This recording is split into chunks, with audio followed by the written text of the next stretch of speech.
নমস্কার বন্ধুরা, সবাইকে স্বাগতম। আজ নয়াবাজার বজ্রাপুকুর হাটখোলায় সমবায় সমিতিতে প্রাণীপালকের কাছে ভেটেরিনারি দপ্তর দক্ষিণ দিনাজপুর জেলা কমিটির দ্বারা আয়োজিত এক অনুষ্ঠান কর্মসূচি পালন হয়।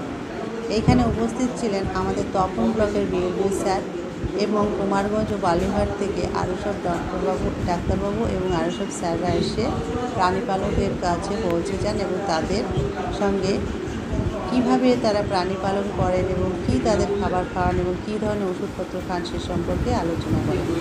আর এখানে সুন্দর একটা আয়োজন হয়েছিল। নামটা কিছু দুস্থ মেধা ছাত্রছাত্রীদের হাতে স্যাররা বেশ কিছু পড়াশোনার সামগ্রী ও মিষ্টির প্যাকেট তুলে দেন। ছাত্রছাত্রীগুলো তাদের এসব পেয়ে খুব খুশি ও আনন্দিত। একে একে সবার হাতে সেই পড়াশোনার সামগ্রী দিচ্ছেন।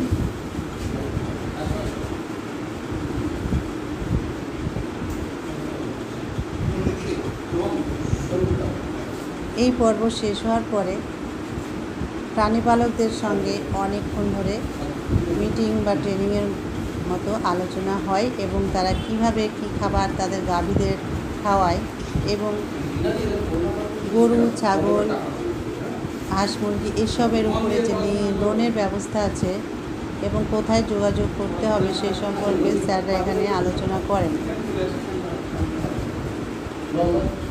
আর সর্বশেষে তাদের হাতে কিছু বিনামূল্যে গরু ওষুধপত্র তুলে দেন। প্রতিটা ব্লকে প্রাণী সম্পদ বিভাগ আছে। যদি প্রয়োজন হয় অবশ্যই আপনাদের যাদের বাড়িতে হয়তো 8টা 10টা বা 6টা কমপক্ষে 6টা ছাগল হলেও লোনের আবেদন করতে পারবেন এবং ভালো প্রজাতির গরু কমপক্ষে দুধের গরু দুটো থাকলে আবেদন করতে পারবেন লোনের জন্য। আর ভেটেরিনারি দপ্তরে অবশ্যই যোগাযোগ করতে পারবেন। খুব সুন্দর আয়োজন হয়েছে এখানে, মানে প্রাণী পালকের কাছে ভেটেরিনারি দপ্তর পৌঁছে গেছে। এত সুন্দর একটা আয়োজন করেছেন আমাদের নয়াবাজারের প্রাণীবন্ধু আনসার মিয়া, খুব সুন্দর আয়োজন করেছেন।